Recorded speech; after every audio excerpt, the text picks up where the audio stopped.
মোংলা বন্দরে কর্তৃত্বপূর্ণ অবদান রাখার অ্যাওয়ার্ড পেল সাফওয়ান বসুন্ধরা গ্লোবালের অঙ্গ সংগঠন বসুন্ধরা মাল্টি ট্রেডিং লিমিটেড ও Toggi shipping and logistic limited.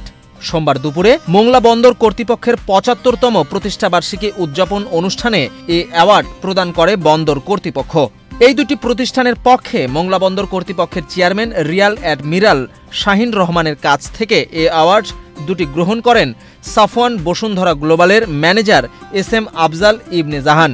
সর্বোচ্চ আমদানিকারক হিসেবে ও সর্বোচ্চ মাসুল প্রদান করায় বসুন্ধরা মাল্টি ট্রেডিং লিমিটেড একটি অ্যাওয়ার্ড পান, আর সর্বোচ্চ জাহাজ হ্যান্ডেলিং ও সর্বোচ্চ মাসুল প্রদানে আরেকটি অ্যাওয়ার্ড পান Toggi shipping and logistic limited.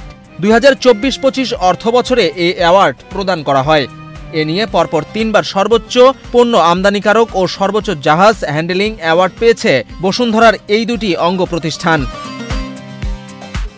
তো আজকে আমরা মংলা পোর্টের এই ৭৫তম প্রতিষ্ঠাবার্ষিকীতে এসেছি পুরস্কার গ্রহণের জন্য, যেটা হলো আমরা মংলা বন্দরে সর্বোচ্চ আমদানিকারক হিসেবে পুরস্কৃত হয়েছে। এবার আমরা ২৫ lakh metric ton raw materials import করেছি মংলা পোর্টের মাধ্যমে, অ্যাজ ওয়েল এজ আমাদের সহযোগী অঙ্গ প্রতিষ্ঠান Toggi shipping and logistics limited.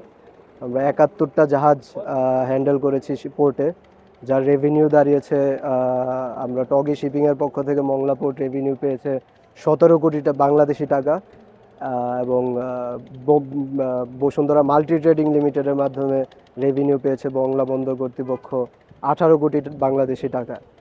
তো এটা সম্ভব হয়েছে আমাদের honourable chairman sir of Safwan Bashundhara global mister Safwan Sobhan স্যারের কারণে।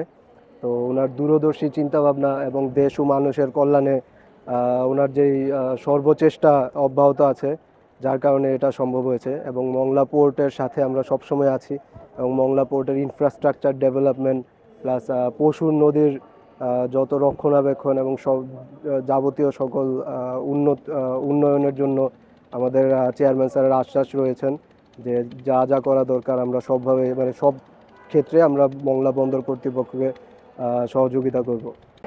আমাদের মংলা বন্দরের ৭৫তম প্রতিষ্ঠাবার্ষিকী উপলক্ষে আমাদের যে বন্দর ব্যবহারকারীদের মধ্যে থেকে যারা বিশেষ অবদান রেখেছে, অর্থাৎ যারা সর্বোচ্চ জাহাজ, কার্গো, কন্টেনার, মাসুল সহ অন্যান্য বিষয়ে যে অবদান রেখেছে, তাদের কিন্তু আমরা আজ এই অনুষ্ঠানের মাধ্যমে অবদান অ্যাওয়ার্ড দিচ্ছি। তো এর ভিতর বসুন্ধরার 2টি গ্রুপ রয়েছে যারা সর্বোচ্চ কয়লা আমদানি করেছেন এবং মাসুল প্রদান করেছেন। এছাড়া অন্যান্য যে প্রতিষ্ঠানে আরও 28টি প্রতিষ্ঠানকে আমরা অ্যাওয়ার্ড প্রদান করেছি। তো আমরা চাই যে বন্দর ব্যবহারকারীরা আমাদের সবসময় সাথে থাকুক এবং এভাবে পাশে থেকেই বন্দরকে আরও এগিয়ে নিয়ে যাবে। বিজন কুমার, বাংলাদেশ প্রতিদিন।